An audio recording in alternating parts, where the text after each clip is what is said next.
How far, my people? Welcome back to Eke React. I'm back with another trending topic in Nigeria. So, na serious matter we get today. President Bola Tinubu just unveiled the Bola Tinubu Barracks, wey go change the game for Nigerian military and security. So, but that one no be the only news. For Davos, Vice President Shettima don drop one bombshell. In talk say Africa no need foreign aid anymore, and that's na the way forward, and that's na the way forward for the continent. So what do you think about this talk? Does Africa really need to move away from aid?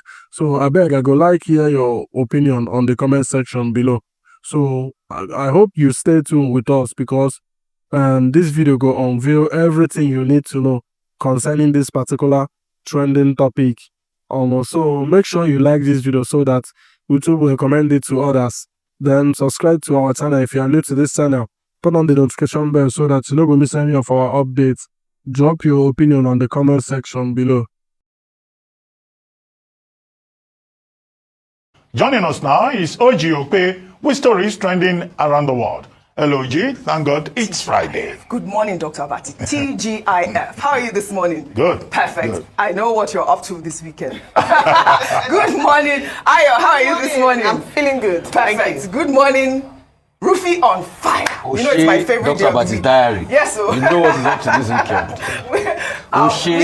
Weekends is my party now, you know. Yes, well, all right. Well, good morning to you, viewers. Let's begin what's trending here in Nigeria, highlighting the commissioning of the Bola Tinubu Barracks on Thursday in the Federal Capital Territory. The president, during the commissioning, lauded the officers of the Nigerian Armed Forces as the nation's heroes, while pledging his administration's unwavering commitment to their welfare. The Armed Forces Complex is to honor the unbroken spirit and dedication of the men and women who serve our great nation. Thank you for that unbroken spirit. Thank you for what you have been doing for the country to keep us safe and building our confidence for a respectable, peaceful Nigeria. I salute you, and I'm ready to back you. All right, I joined the military officers to applaud President Bola Tinubu. The President Bola Tinubu Barracks commenced, in 2022, and it was, fully funded under the, leadership of the former Chief of Army Staff. Lagbaja, correct. And I love that, this whole thing has emerged at this point, especially the fact that we've seen all these dilapidated barracks and all of these military officers having to go through, living in quarters that are not befitting. And this Bola Tinubu's barracks is equipped with so many facilities and, to address the acute shortage of barracks for our Nigerian military personnel. I'd like to take Wale's tweet. He actually detailed the amenities there. He wrote, the Bola Tinubu Barracks, Asokoro, it has 16 major general quarters, 34 brigadier general quarters, 60 major colonel flats, 60 lieutenant captain flats, 180 senior non-commissioned officers block of flats, 264 corporal and below flats, worship centers, sports facilities, a powerhouse, great deal of legacy by the late Chief of Army Staff, Lagbaja. Great. But the optics did not really look good, Rufai, because the naming of the Army General Barracks, it didn't really look good for a lot of Nigerians, because when the Nigerian Army posted that video on their Twitter account, there were so many comments, and I'll read some of them. They were not quite nice. This person, Carol, wrote, how many things is he going to name after himself? There used to be a time when leaders were selfless. Whatever is done to honor their name is done by someone else. This self-aggrandizement is quite appalling. Well, Handler wrote, This same army have retired generals who served this country, and even many lay their lives for the security of this country. Yet they prefer Tinubu to be named after one of their barracks. Anyways, make una continue. But it's a shame, more tweets, but I wouldn't go there. I also love the fact that, Tinubu talked about the fact that he wants to enhance the welfare of officers. I actually liked that part. But I'd like to take a video. Let me take your comment before I take this video. Okay, Audrey, that's a very good point you've made. Yeah. Because I think before I gave my analysis on this subject, before I had to ask, how many things are President Tinubu named after himself? I know there's one new polytechnic coming up in Abuja. Yeah. So I thought that the way it used to be done before was the fact that it's people that name things after you, not in your administration. It looks somehow to me. I mean, this sense of his name is on everything and every Tom, Dick and Harry, we should have a point in this country where even, if it was even offered, because a lot of people like eye service in this country. We're a nation of very big people that do eye service. Even if it was offered to you, you say, you know what, I don't think the optics look nice. And like you said rightly in one of those messages, there are other officers, top military officers that have named their life down. I would have thought that barrack should be named after Taurid Lagbaja. He conceptualized that idea, but he didn't live to see it. He died, due to ill health. I would have thought that a befitting tribute to the barrack would have been named.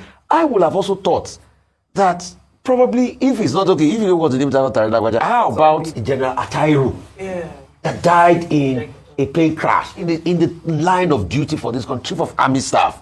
These are people that we can name the barracks after, to be able to bring about that legacy and bring about that furtherance of, esprit de corps among the military and camaraderie and all of that. That's what I would have thought in my own opinion. I mean, President Tinubu, I think what you should focus on is bring down inflation. I know some people will argue that it's the CBN's job to name inflation, but you are the commander-in-chief of this country. I mean, you are the number one, the box stops on your table. I would have thought that you should bring down inflation, ensure that the economy, rather than naming things against you. In the spirit of naming things, if we now call it Tinubu inflation, they will say we started again. If we call it Tinubu economic pain, they will say we started again. Yeah. It's not naming things after him, but now you're naming barrack after him. I was just being cheeky there. Right. But I'm sure they Can I get the talk message. about the things that have been named after him. Yes, go ahead. So, Bola Ahmed Tinubu Technology and Innovation Center, Batik, we spoke about this here. Bola Ahmed Tinubu Complex, National Assembly Library was named after him. Bola Tinubu Polytechnic, and now this. In fairness to the president, he's not the one naming these things after himself. It's people, and it's just the culture of sycophants that you talked about before, just a few minutes ago. But he does have a right to say, you know what, I don't want to take this on. Let someone else, after he's done with his tenure, whether one or two, what people would then judge is how well he served the people, and in honor of that, then give him, if they want to even build an epitaph in his honor, then it's up to the people. But I think he doesn't speak very well, for almost everything, and people coming to Babasa, please, this is after your name, this is after your name, doesn't speak very well at all. All right. I mean, talking about, let's just speak about the enhancement of the welfare of officers, which he promised during his speech. And, I think I heard you earlier, Dr. Bati, talking about even, commercializing these officers already. I mean, we have seen videos where men of the Nigerian army have been caught on camera extorting money from motorists, even police officers, as we'll see in these videos. Let's take a look.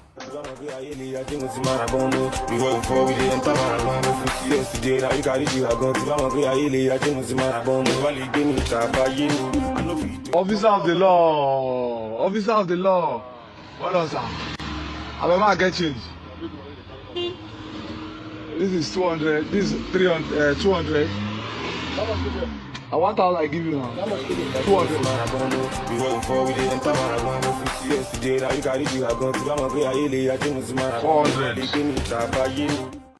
Why you're laughing? I even give change. But it's a POS. But this thing is somehow POS machine. Are you sure? This thing is not funny. It's really hard to digest. When you see men dressed as Nigerian military officers, we don't even know if some of them are actual police officers or they're just extorting money. But we also had a story of a Linus Monday, a retired police inspector who was caught embarking on an illegal stop and search operation back in 2022. Now he's back in the news because of these sorts of conversation. But I hope that starting with the welfare, even having their barracks uplifted, and that's Monday there, the welfare of our police officers, our military men have to be on top. Yes. Well, welfare Yes. is perennially something that is very important. when we talk about our law enforcement agents. Because of welfare considerations, we have had stories of soldiers deserting the war front. Either their allowances are not paid on time, or they are not allowed to go home, or their widows are not properly taken care of, or their accommodation is not good enough. The same with the police. One Inspector General of Police after the other will come and say, oh, we will look after, the rank and file, we'll give them better accommodation. So it's always been an issue. In the case of the soldiers, these are men and women who have elected to lay down their lives for Nigeria so that we can sleep at home, as President Tinubu was pointing out. So there's nothing that government does for them in terms of welfare that is too much. Yes. And I said earlier that President Tinubu is Commander-in-Chief of the armed forces. He has the responsibility to look after the troops, just as the service chiefs also have a responsibility to look after their men. Corruption. Well, we have issues. Again, it has to do with welfare, as you have suggested. One, many of these retired officers don't get paid. The policeman, Linus Monday, you called him, that decided to turn his own house into a police station and remained in service after he had retired. He's just telling people that, well, he's retired, but he's not tired. And he still has a stomach. He has to feed. So for him, it will be a survival kind of thing. But does that justify it? No. For him to go and print his own ID card and be collecting and extorting money. A soldier extorting money from motorists, even giving change. Well, that is very strange. Once upon a time in this country, soldiers were duly regarded because they didn't ask civilians for money. But the problem we have is that over the years, soldiers are now being used to do police work. This is it. They now do police work to such an extent that they have been civilianized. So you don't know the difference between bloody civilians and bloody soldiers anymore. That's why, you find this kind of situation. But what we insist upon, whether it's the police or it's the military, is that, officers should be professional. And when any bad egg is identified, the authorities, the hierarchy, should inflict, the right kind of punishment within what they call their orders of procedure that these officers may have violated. As to Bola Tinubu Barracks, well, without necessarily, going back to what has been said, I just want us to note that virtually every former head of state or president has barracks named after him. You have Gowon Barracks in Abuja. You have Buhari Barracks in Abuja. You have Goodluck Jonathan Barracks in Ohafia. You have Yaradua Barracks, I think that's also in Abuja. So after a fashion, the military establishment tends to honor every commander-in-chief. And, because you are commander-in-chief, when there is a project, they name it after the commander-in-chief. So it's not as if Bola Tinubu has done something that goes against the precedents.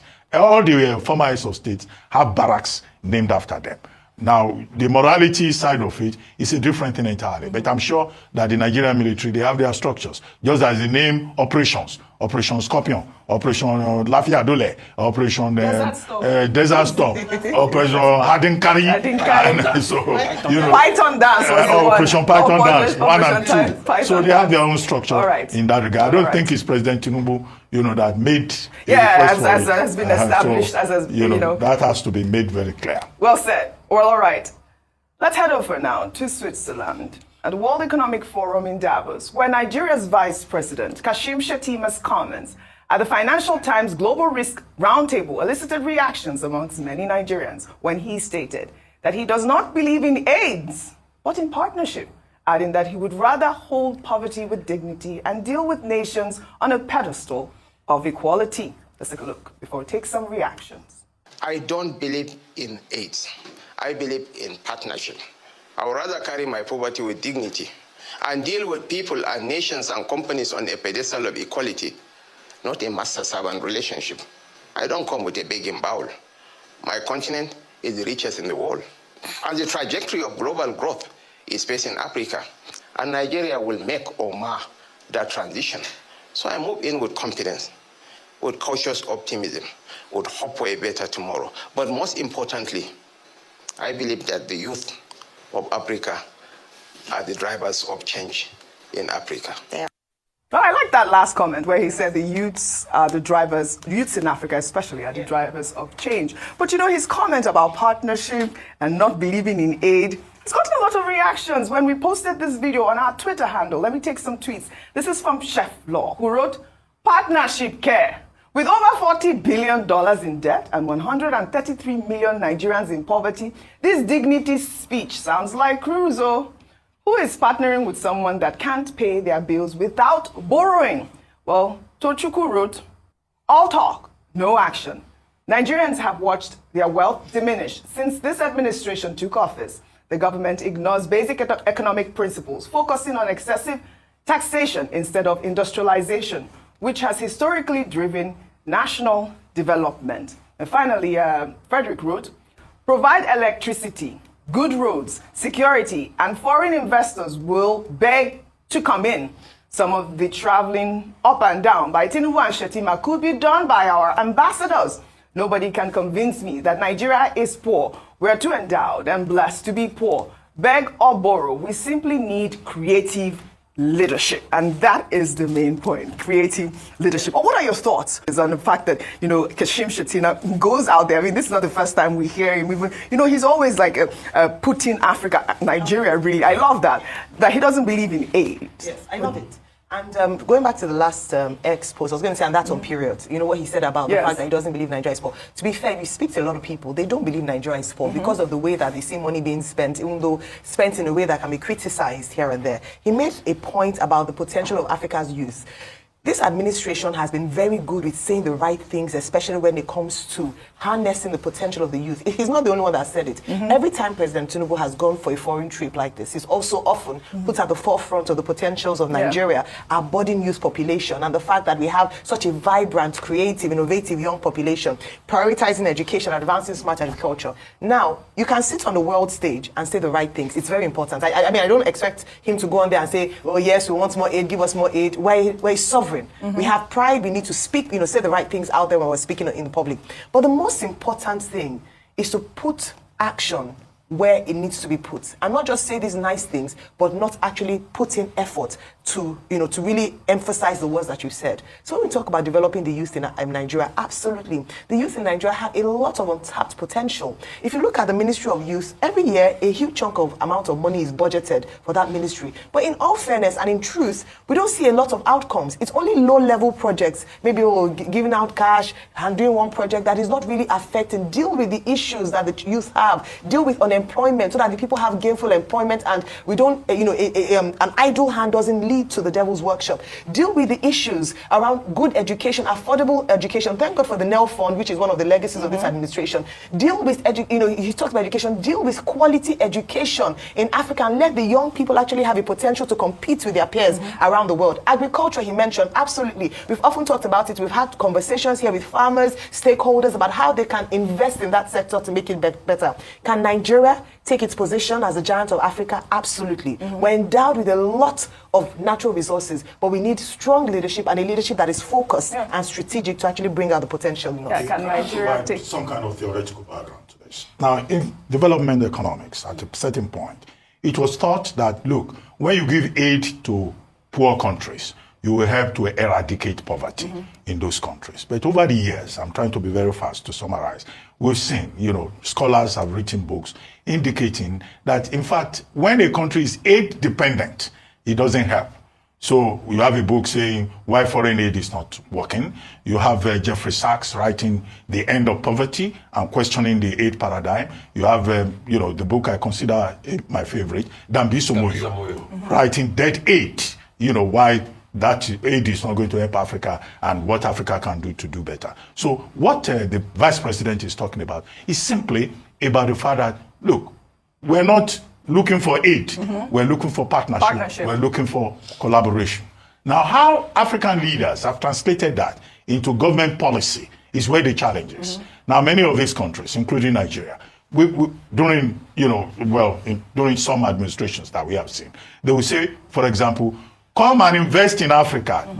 Africa should not be a location for the provision of primary resource materials. Don't come and take our oil, don't come and take our coal, don't come and take our this. Come and set up factories here so that you create jobs for the people, similar to what Trump is doing, but Trump is talking about protectionism. You know, so that is what it is. Right. That Africa is the last frontier. Yes. You know, you can come and invest here. We have the skill set. There are a lot of educated people who can do things. Right. And that's where, you know, Vice President Shettima is coming from. But I would like to see the government, of which is a part, provide such opportunities for Nigeria to be the last frontier.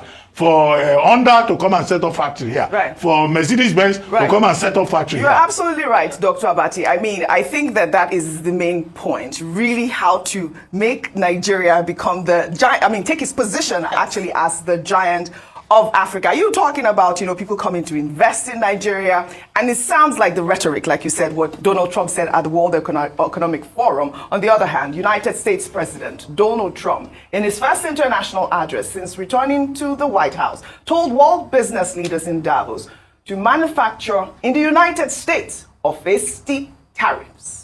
My message to every business in the world is very simple. Come make your product in America, and we will give you among the lowest taxes of any nation on earth. We're bringing them down very substantially, even from the original Trump tax cuts. But if you don't make your product in America, which is your prerogative, then very simply you will have to pay a tariff, differing amounts, but a tariff which will direct hundreds of billions of dollars and even trillions of dollars into our treasury to strengthen our economy and pay down debt. Under the Trump administration, there will be no better place on earth to create jobs, build factories, or grow a company than right here in the good old USA. You can see a lot of people would align with his rhetoric here, but also it brings up the question about, you know, whether there will be like, you know, some sort of conflict with global trade and all of that. Who knows? But I also think I saw Ngozi Okonjo-Iweala talking about all these tit for tat with tariffs. There's a way that you can, it's going to cause some problems. Let me just quickly read some of the things Trump has done before you comment on this. Trump in Davos, actually, he boasted that just in 4 days, his administration has dismantled the Biden regime grip on America. You know, as we've talked about, he signed a flurry of executive orders since he assumed office, pulling the United States out of the Paris Climate Accord and the World Health Organization. However, on Thursday, a federal judge in the United States put a temporary block on his attempt to restrict birthright citizenship. Make America great again. I mean, that will continue to be challenged. I know he says he's going to go to the Supreme Court, go all the way to the Supreme Court to challenge that. But what are your thoughts on his idea about manufacture in America? Yeah, I mean, so he makes a point as regards manufacturing in America, but it also shows a great level of delusion in Trump's thinking. You see, Trump is pretty much an old school man in his thinking. The way of the economics of the world has shifted. So it's not longer like the 1960s and 70s where people get a lot of manufacturing jobs. Most of those manufacturing jobs globally have been shaped by service industry jobs. And that's what Ngozi Okonjo-Iweala was saying, that Trump keeps shouting, Americans keep shouting, they've lost 2.5 million manufacturing jobs, they are taking our jobs in Mexico, they are taking our jobs in... But you have also developed new sectors in new industries that never existed before when those manufacturing jobs were existing. Take, for instance, the digital service sector, 7.5 million new jobs. As at 1998, 1999, if I told you that there's somebody called a blogger, you would never believe it happens, or a content creator. But today, rather than a content creator working in a factory line, people like Androlita and Pella are on TikTok and they are making a lot of money and creating new industry. That's a digital service sector. And in most of all those new jobs are coming. So it doesn't have to be about manufacturing again. Manufacturing itself has shifted and there are way more new economies. So him talking about manufacturing and him trying to undo what Biden has done. What Biden simply did is open avenue for the new green economy, which is creating a lot of new jobs with green economy, renewable fuel and fossil fuel and all of that. And, you know, limiting fossil fuel, making the economy cleaner. But you say, no, drill, baby, drill. You are going back to the days of fossil fuel that in the long run is not sustainable, which also has a biological timeline. And that's why Ngozi Okonjo-Iweala was saying very aptly yesterday that you see this reciprocal tariff you're doing, it's just going to decelerate growth in the world in general. Right. And it goes back to the Nigerian conundrum as regards, our youth, we have potential and everything. And I was trying to get, the landmass of Africa from Ayo, and she gave me the data, over 30 million. The truth has to be said that deliberately, the West did it in such a way that this was going to be a tapping point for natural resource. But we have the capacity to be able to change things. I mean, Paul Collier talked about this in Bottom Billion. You mentioned that Bisa Moyo and the likes. It's now about us now saying, okay, how can we jumpstart the process of industrialization ourselves by creating infrastructure with other people now coming to also invest in us? A quick point because you see, if we do not build that capacity, we're not going anywhere. And guess what? Also, because of the West and different terrible policies by the IMF, our factories have also been eroded. We had auto manufacturing plants here in the 70s, 80s, and all of that. But we stifled our own growth because of policies from extraterrestrial forces and also because of the bad leadership over the years. So the next thing is, how can we look with it? Let's start from what we have. Oji, I'll give you an instance. Toby has a factory, Nord has a factory in, what's it called? In Ekpe here. Nord. Yes, Nord Motors. Yes. Ask the Lagos state government, how many of the cars of their top executive is from Nord? So if they cannot start, Innocent is there. How many people are patronizing? So if we cannot start by patronizing our own within, how can we build the new factories of the future? That's the question. So we must look within. It's not just about saying, come and invest with us. How many innocent cars are we buying? All right, talking about strong leadership. In another development, the president of the Nigeria Labour Congress, Joe Ajero, has faulted the Minister of Power, Adebayo Adelabu, over electricity bans and migration plans. Ajero spoke on live television, saying that the practice of putting people in different bands of electricity is discriminatory, and also slammed the service-based tariff, calling it the highest form of 419. Now, the ministry is talking of migrating from band A to band B. That's the highest level of 419 one can think of. Who is in band A and who is in band B? Is it based on geographical area that you have band A or band B? Some communities are still off. You know, they are not getting anything. And you don't even know the band where they belong to. And if you check, you know, the calculation, what's the band A, what is band B? In countries of the world that are targeting 24/7 power supply, why would somebody be talking of band A, band B? Why will you discriminate? I mean, I like that point. Let me take a tweet. This is from Clem, who wrote, electricity and clean water supply are considered utility services and as such should be seen as basic human right, free from discriminatory pricing. Since the federal government allowed such, it created another form of classism that is inimical to the advancement of its citizens. We also saw, this week, students of the University of Ibadan in Oyo State, they've endured a power outage for over 80 days at the University College Hospital. On Wednesday, they staged a peaceful protest to demand immediate action. Let's take a look.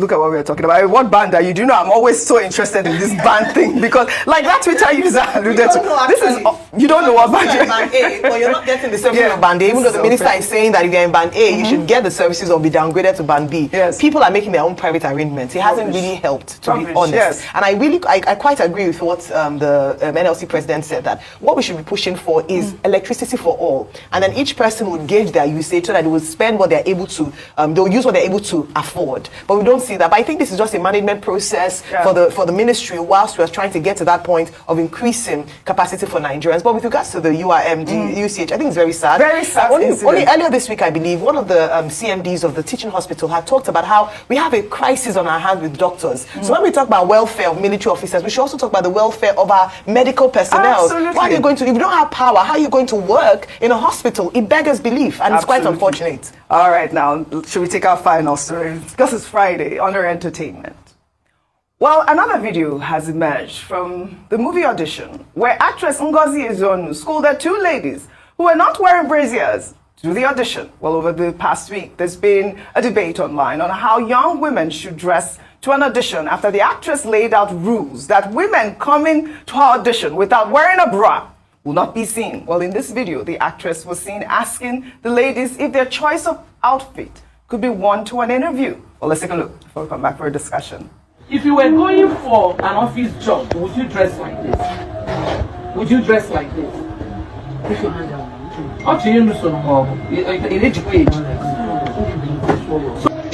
See, any other day I'm on any audition table and I see a lady dressed like, two of you. Look at them. And anybody comes in dressed like this, I'll disqualify that person. How can you come to an audition ground without a bra? Really? Well, I'll ask a question. Before you were asking, Gen Z people don't wear bra. No, I mean, so they don't wear bra. No, They don't like it. Gen Z don't like bra. No, I think that's a generalization. No, I'm saying, But there's that crop that's top is generalization. now in fashion, though. So It's a new thing. I don't know about the bra. Dr. Bati, go ahead. There's a movement Yes. around the world. It's called the No Bra Movement. No bra movement. There is no bra movement where you have these young ladies Yes. who say that it is better to free the nipple. Yeah. It's also called free the nipple so that the nipple can receive more oxygen and it will not be restricted. but no, it exists. It exists. It does. However, we're in Africa. Yes. And, you know, Ngozi Ezono, I think she's 59 years old, going to be 60 this year.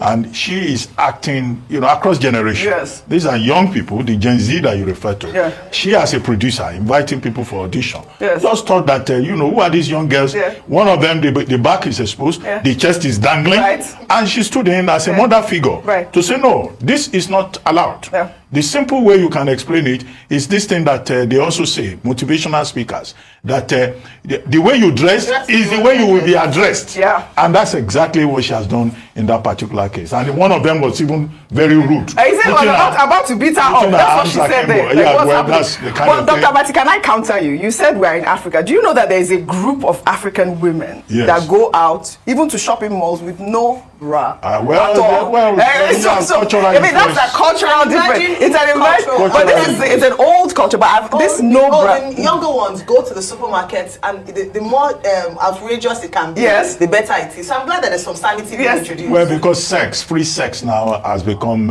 the main thing. Yes. All these women who go about, for them, sex is like Sure. chewing gum. You know, but our mothers, older people like Ngozi Ezono, think that there should be decency to womanism, to femininity. Absolutely. Yeah. I align myself with her as well, because I mean it's the way you dress, that's the way you will be addressed. Really well said. Well, I'd like to thank you all for your great analysis as always on What's Trending. You all will have a great weekend. Well, that's all I have for you guys on What's Trending today. I'll see you all next week.